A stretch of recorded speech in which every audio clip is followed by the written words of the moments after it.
거룩하시고 은혜로우신 하나님 아버지, 우리를 통해 찬양 받으시기를 기뻐하시는 하나님, 부족하고 허물 많은 저희들이 회개하며 드리는 8월 첫째 주일 오전 예배를 받아 주시옵소서. 이 세상이라는 바다는 잔잔하지 못하고 한숨 쉬고 탄식하게 하는 풍랑으로 우리를 흔들어 댑니다. 무더운 날씨와 긴 장마와 열대야로 우리 사랑하는 성도님들 힘든 시간들을 보내고 있습니다. 그러나 우리는 주님께서 함께 하신다고 약속하신 그 말씀을 믿고 담대한 믿음으로 나아가기를 원합니다. 사방으로 우겨쌈을 당하여도 답답한 일을 만나도 낙심치 않게 하여 주시옵고, 낭망하여 주저하지 않게 하여 주시옵고, 위로 열린 희망의 문을 보게 하여 주시옵소서. 영안을 열어주셔서 도우시는 하나님의 천군 천사 불말과 불병거를 보고 담대하게 전진하게 하여 주옵소서. 그래서 이번 8월에도 주님의 은혜로 범사에 승리하게 하여 주시기를 원합니다. 이 귀한 시간 우리와 함께 있지 못한 이들도 있습니다. 일터에 나가 있는 이들, 객지에 나가 있는 이들, 외국에 나간 이들, 병상의 환자들, 아버지 하나님 저들 모두에게도 은혜와 평강의 복을 허락하여 주시옵소서. 부족한 종 이 시간 말씀 들고 썼습니다.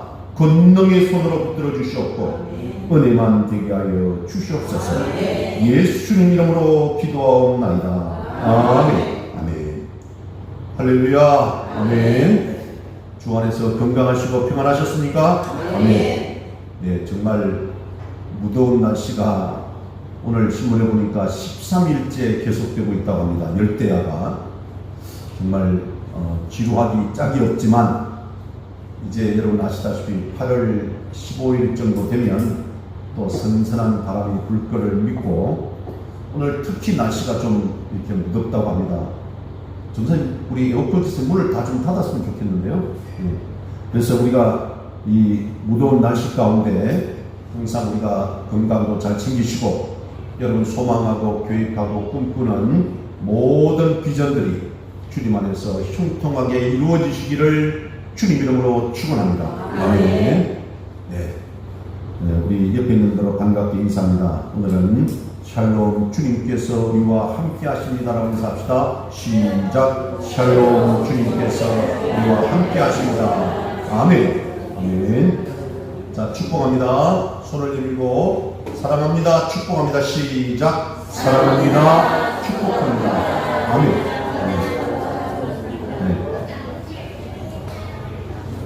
네. 네. 휴가도 잘 다녀오셨죠? 네. 저는 여러분 덕분에 지난 주일에 1박 2일로 시골에 가서 이렇게 있다가 왔습니다. 오랜만에 쉼과 휴식의 시간이 참으로 감사했습니다.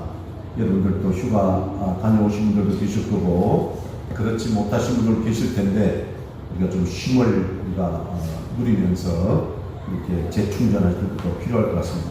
전도사님, 그 문을 좀 닫아주시죠. 에어컨이 너무 좀 시원하지 않은 것 같아요. 추워요? 더워서 지금 죽겠는데. 숨을 못 쉬겠는데. 예. 저는 오늘 이사야 30장 18절에서 22절 말씀을 중심으로 기다리는 자의 복이라는 제목으로 함께 말씀의 은혜를 나누기를 원합니다. 여러분 같이 한번 따라해 주시기 바랍니다. 기다리는 자의 복. 시작. 기다리는 자의 복. 아멘.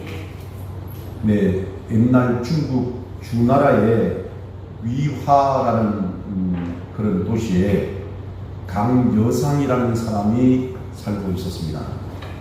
강여상은 뛰어난 재주와 지식과 지혜를 가지고 있었지만 기회를 얻지 못해서 벼슬길에 나가지를 못했습니다.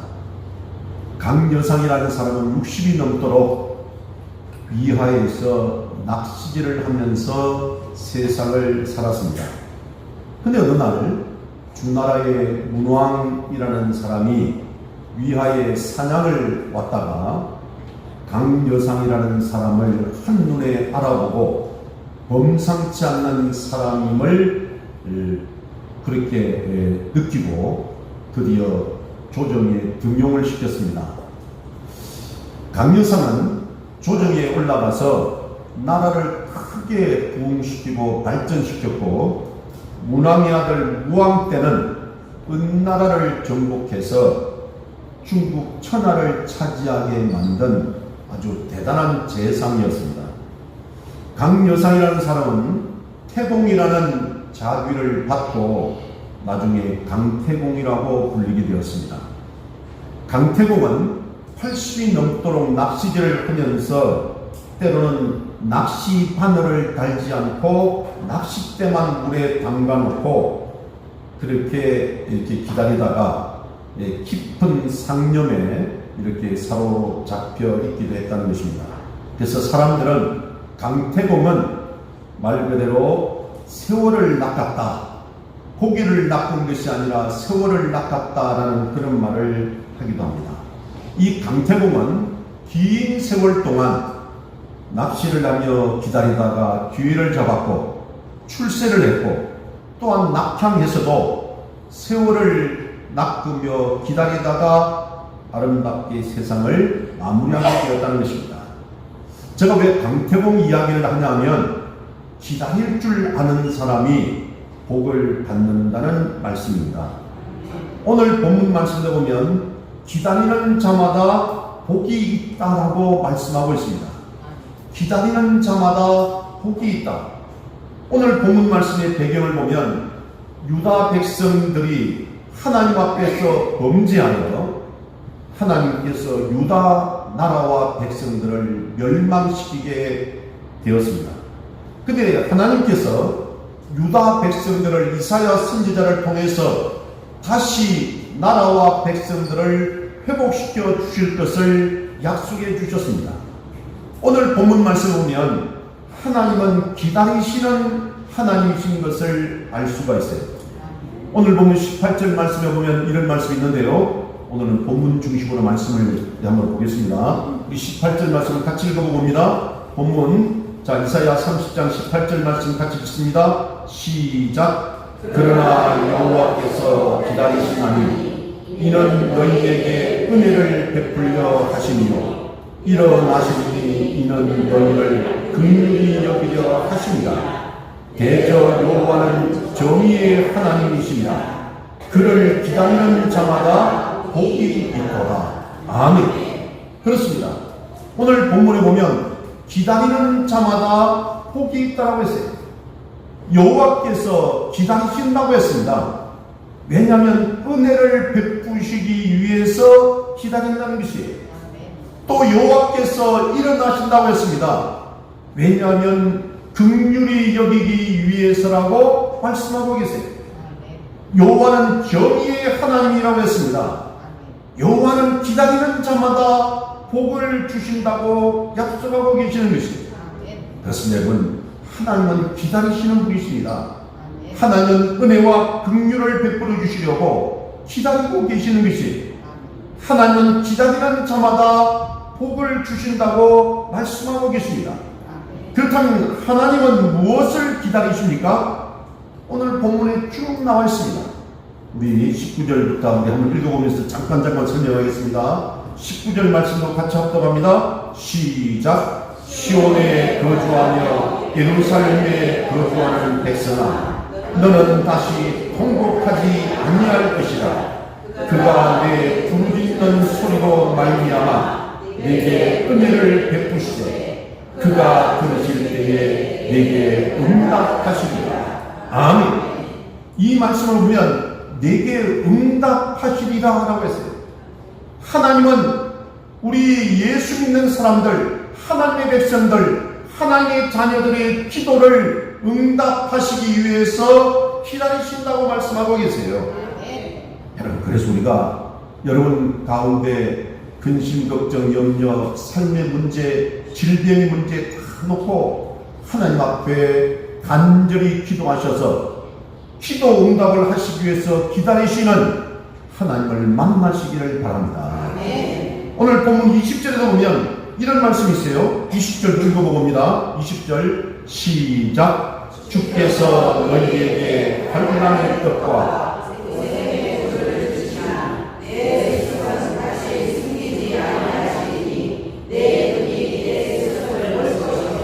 아멘. 이 말씀 보면 내 눈이 내 스승을 볼 것이며 라고 했어요. 하나님은 스승을 보내셔서 인도해 주실 날을 기다리신다는 말씀입니다. 여기서 말하는 스승을 누구를 말할까요? 예수님입니다. 예수는 우리의 영원한 스승이시고 영원한 구원자이시고 영원한 심판자이신 것이에요. 우리 삶 가운데 환난의 뜻과 고생의 물이 있을지 몰라도 우리 예수님이 오시면 그 모든 환난과 고난이 다 해결될 줄로 믿고 우리 예수님께서 해결해 주시고 인도해 주실 것을 믿으시기 바랍니다.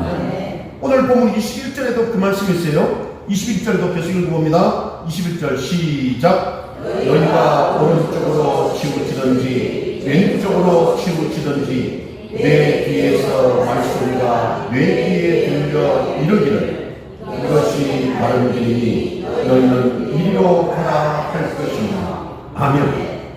여기 보니까 너희는 이리로 가라 할 것이며 라고 했어요. 하나님은 하나님의 말씀대로 하나님의 말씀에 순종하며 살기를 기다리신다는 것이 우리 생각과 우리의 주장, 우리의 논리가 아니라 하나님의 뜻과 하나님의 계획과 하나님의 섭리 가운데서 하나님의 말씀을 그대로 받고 살아가는 성도들이 되기를 기다리신다는 말씀입니다. 오라는 여러분 모두 하나님 말씀에 순종하며 나아가는 믿음의 승리자들이 되시기를 바랍니다. 하지만 오늘 본문 22절의 말씀은 또 이 말씀 주세요. 22절 읽어봅니다. 시작. 또 너희가 너희 조각한 우상에 입힌 은과 또 만든 우상에 올린 금을 더럽게 하여 불길한 물건을 던짐같이 던지며 이르기를 나가라 하니라. 아멘. 여기 보니까 불길한 물건을 던짐같이 던지며 이르기를 나가라 하리라. 이것은 한마디로 하나님은 우상을 버리고 하나님께로 돌아오기를 기다리신다는 말씀이에요. 그렇습니다. 하나님은 기다리시는 분이십니다. 하나님은 기다리고 또 기다리시는 분이세요. 여러분 잘 아시는 누가복음 15장에 보면 탕자의 비유가 나오잖아요. 집을 나간 둘째 아들이 재산을 모두 탕진하고 허랑방탕하여 거지가 되어 돌아왔습니다. 그때 누가복음 15장 20절 말씀에 보면 이제 일어나서 아버지께로 돌아가리라. 아직도 거리가 먼데 아버지가 그를 보고 치근히 여겨 달려가 목을 안고 입을 맞추어 라고 했습니다. 이 말씀 중에 아직도 거리가 먼데라고 했어요. 아직도 거리가 먼데 아버지는 아들을 알아보고 달려가서 목을 안고 입을 맞추었다는 것이 아버지는 오랫동안 집 나간 그 아들을 기다리고 있었던 것입니다. 아버지는 아들이 집을 나간 순간부터 아들을 기다리고 있었다니까요. 한마디로 탕자의 비유는 뭡니까? 기다리시는 하나님 아버지를 비유하고 있는 것입니다. 하나님 아버지는 저와 여러분을 기다리시는 분이세요. 옛날 어느 시골 한 가정에 딸이 가출해서 이 딸이 자기 마음대로 살았습니다. 나중에는 돌이킬 수 없는 처지가 되어서 딸은 자살을 결심했습니다.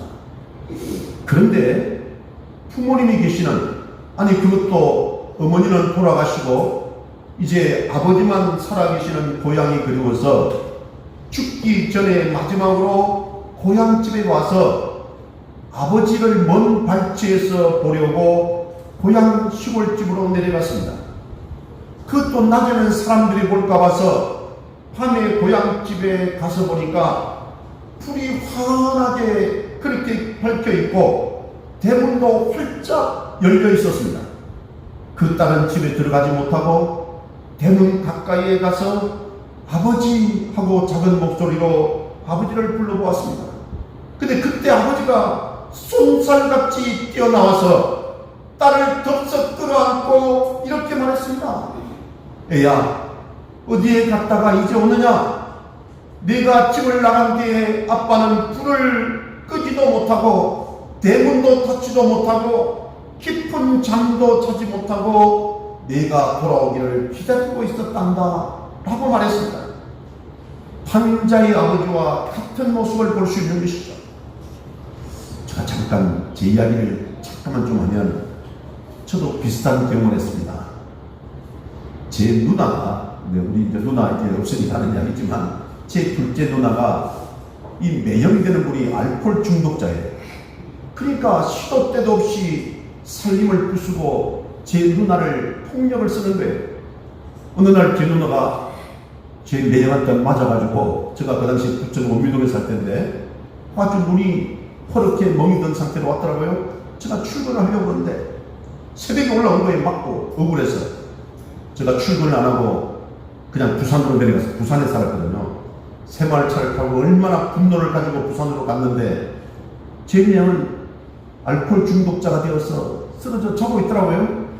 깨워가지고 제가 정말 처음으로, 여러분 부끄러운 이야기지만 심한 욕이란 욕은 다 하고, 제가 처음으로 사람을 정말 차별하게 폭력을 썼습니다.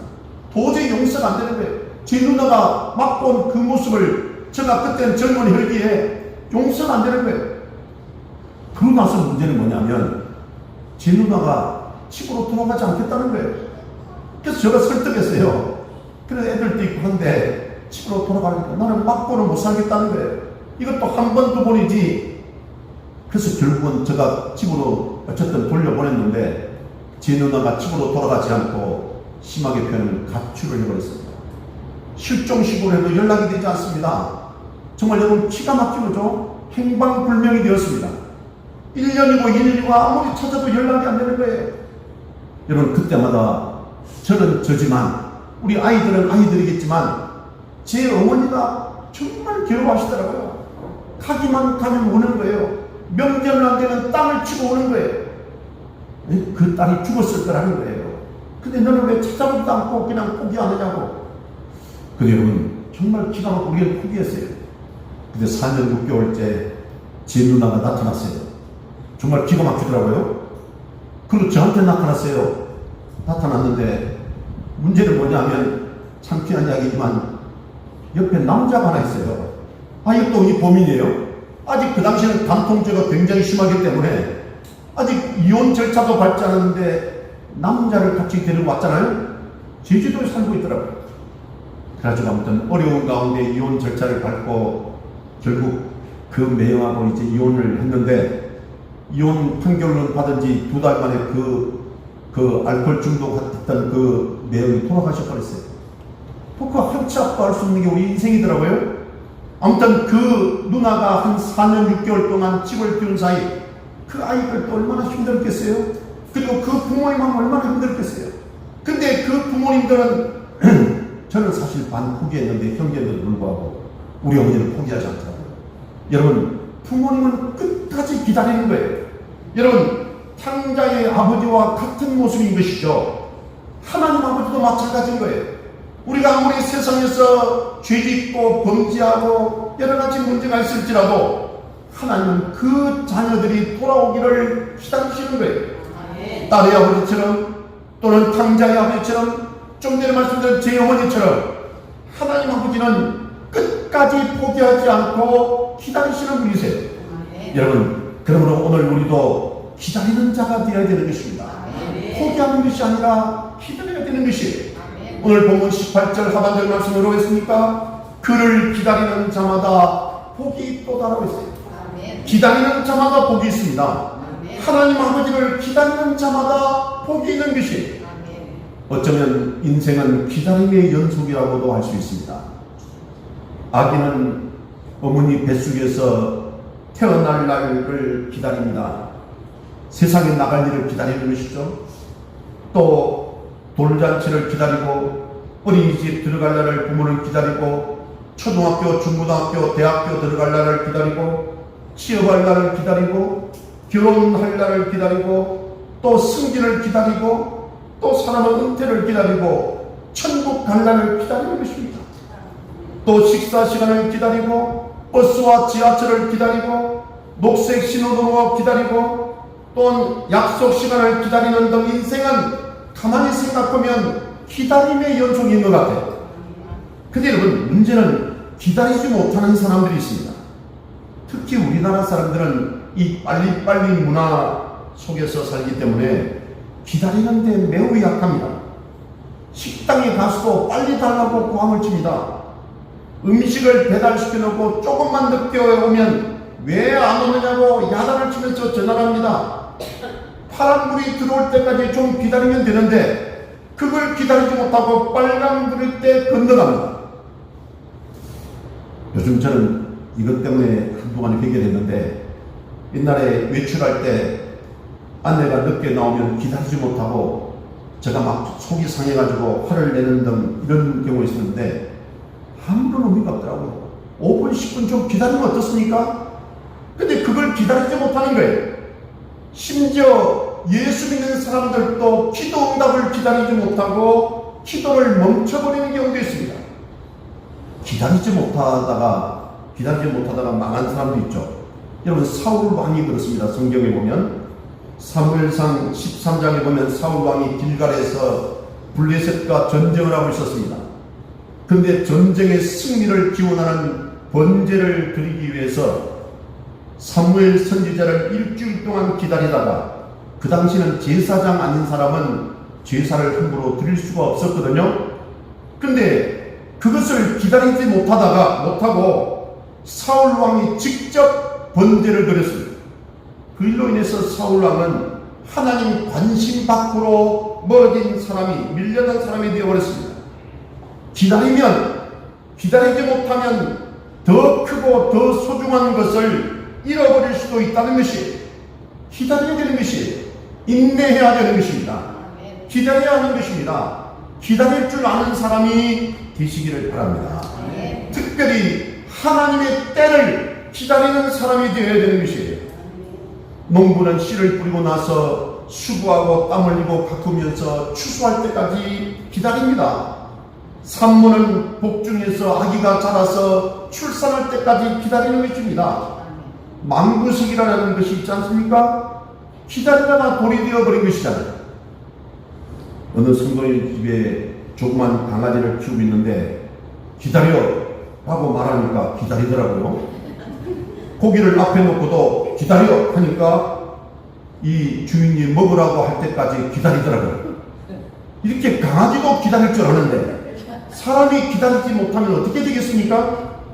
기다리는 자마다 복이 있다는 것을 믿으시기 바랍니다. 창세기에 보면 하나님께서 아브라함에게 자녀를 주시겠다고 약속하셨어요. 그때가 아브라함의 나이가 75세였잖아요. 근데 10년이 지나도 자녀가 생기지 않았습니다. 그래서 아브라함이 요종 하갈을 취하여 이스마엘을 낳았습니다. 하나님께서 아브라함에게 자녀를 주시겠다고 또 약속하셨어요. 그리고 하나님께서 아브라함의 나이 100세 때 이삭을 주셨습니다. 아브라함은 하나님의 약속을 기다리지 못하고 오늘날과 같이 불행의 씨앗을 만든 것이에요. 저 이슬람, 저 믿는 사람들이 이스마엘의 후손이라고 그러잖아요. 근데 아브라함은 하나님의 약속을 다시 기다려서 결국은 약속의 자녀인 이삭을 낳았습니다. 그래서 오늘 본문 말씀에 보면 그를 기다리는 자마다 복이 있다라고 했어요. 하나님을 기다리는 자마다 복이 있다는 말씀을 믿으시기를 바랍니다. 하나님의 약속, 하나님의 때를 기다리는 자마다 복이 있다는 것이에요. 그러면 언제까지 기다려야 합니까? 하나님의 때가 언제입니까? 그래서 다윗 왕도 이런 고백을 자주 했습니다. 어느 때니까? 하나님 어느 때니까? 하나님 언제까지 기다려야 합니까? 근데 그 다윗이 깨달은 데 있었던 모양이에요. 시편 37편 7절 말씀에 보면 다윗 왕이 이렇게 고백을 합니다. 여호와 앞에 잠잠하고 참고 기다리라.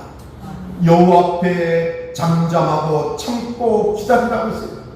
다윗 왕은 하나님의 때에 하나님이 이루시는 것을 수없이 체험했잖아요. 그래서 여호와 앞에 잠잠하고 참고 기다리라고 스스로 고백을 한 것입니다. 여러분, 아프리카의 어느 마을에서는 비가 오지 않으면 기우제를 지낸다고 하잖아요. 근데 이 마을에서 기우제를 지내면 신통하게도 반드시 100% 비가 온다고 합니다. 어떻게 그것이 가능할까요? 그것은 기우제를 지내기 시작하면 비가 올 때까지 기우제를 지낸다는 것입니다. 기다리는 자가 복이 있습니다.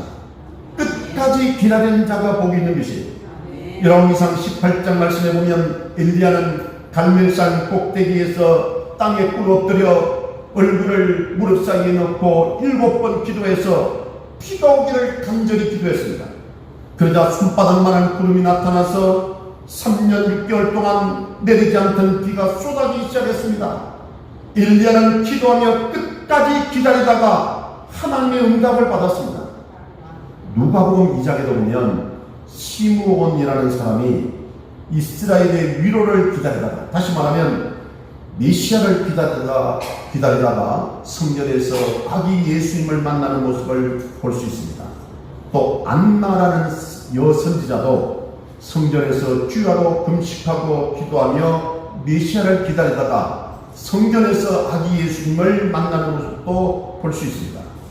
사도행전 1장 4절 5절에서 보면 예수님께서 승천하시기 직전에 예루살렘을 떠나지 말고 내게 들은 바 하나님께서 약속하신 것을 기다리라.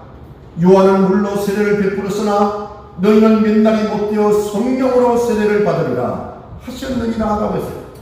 그자 예수님께서 승천하신 후에 120명의 성도들이 마가의 다락방에서 기도하며 성령을 기다리다가 성령 충만을 받았습니다. 오순절 성령 강림 사건이 바로 이것이죠. 그렇습니다. 기다리는 자가 복이 있는 것이, 하나님 약속을 믿고 기다리는 자가 복이 있는 것이, 하나님 약속을 믿고 끝까지 기다리는 자가 복이 있는 줄로 믿으시기 바랍니다. 강철왕 카네기가 소년 시절에 이집저집 방문하면서 물건을 팔고 다녔습니다. 너무 가난해서. 한 번은 낡은 어느 집에 들어갔는데 어떤 할아버지 집이었는데 그림 한 폭이 걸려 있었습니다. 할아버지, 이 그림 저 주시면 안 돼요? 안 된다. 할아버지가 가장 사랑하는 그림이란다. 할아버지, 제가 돈을 많이 벌어서 이 그림을 사면 파시겠어요? 안 된다. 내가 가장 아끼는 그림이기 때문에 안 판다. 그러면 어떻게 하면 돼요? 내가 축거들랑 가져가거라. 할아버지 약속하신 거예요? 좋다. 그 후에 오랜 세월이 흘렀습니다. 카네기는 성공한 사람이 되었고 할아버지는 세상을 떠났습니다. 카네기는 그 할아버지 집에 가서 그 그림을 얻어다가 사무실에 평생 걸어놓았다고 합니다. 그 그림은 여러분 혹시 보셨는지 모르지만 조그만 나룻배 하나가 배를 젓는 노와 함께 썰물 때 모래사장에 비스듬히 기울어져 있는 모습입니다. 저도 오늘 그림을 못 보여서 미안한데요. 그 그림을 보고 처음에는 저게 무슨 의미인지라는 생각을 했습니다. 근데 정말 초라하고 절망스럽고 소망이 없어 보이는 모습의 그림입니다. 근데 그 그림 밑에 이런 글귀가 쓰여 있어요. 반드시 밀물의 때는 온다. 반드시 밀물의 때는 온다는 것이, 지금은 썰물의 때에 배가 비록 비스듬히 이렇게 있지만, 배가 바다를 항해하지 못하고 있지만, 밀물의 때가 오면 이 배는 바다를 향해 노를 지어서 나갈 수 있다는 것이, 밀물의 때가 오면 배는 다시 바다로 나갈 수 있게 된다는 것입니다. 카네기는 이 그림을 평생 사무실에 걸어놓고 반드시 밀물의 때는 온다는 말을 생활 신조로 삼았다고 합니다. 그렇습니다. 여러분, 여러분의 삶이 지금 답답하고 때로는 정말 우겨쌈을 당한 것 같은 그런 환경과 조건에 처해 있을지라도 반드시 여러분의 삶 가운데, 여러분의 가정 위에 밀물의 때가 오는 것을 믿으시기 바랍니다. 그걸 어떻게 됩니까? 기다려야 되는 것이, 참고 기다려야 되는 것입니다. 반드시 밀물의 때는 오는 것입니다. 반드시 예수님이 다시 오십니다. 반드시 기도 응답의 날이 오는 것입니다. 반드시 행복한 날, 소망의 날, 축복의 날이 온다는 것을 믿으시기 바랍니다. 하나님은 그 날을 위해서 기다리고 계신다는 것입니다. 그러므로 여러분, 하나님의 때를, 하나님의 승리를 기다리는 자가 되어서 하나님의 일이 여러분의 삶을 통해서, 여러분의 가정을 통해서, 여러분의 자녀를 통해서 이루어지는 놀라운 축복을 받는 귀하고 복된 성도가 되시기를 주님 이름으로 축원합니다. 아멘. 기도하십니다. 좋으신 하나님, 참으로 감사합니다. 우리가 기다리지 못해서 마음이 조급해서 불안해서 걱정하고 근심하고 염려했습니다. 오늘 주신 말씀처럼 하나님은 기다리시는 자에게 복을 주신다고 약속하셨사오니 이제 우리가 잠잠하고 참고 기다리며 이 모든 문제를 이길 수 있기를 원합니다. 우리 사랑하는 성도들 삶에, 성도들 가정에, 성도들 사업에 하나님의 놀라우신 축복이 임하여서 기다리는 자에게 복이 있고 하나님이 이루어지는 것을 체험할 수 있도록 붙들어 주시고 축복하여 주옵소서. 예수 주님 이름으로 기도드리옵나이다. 아멘.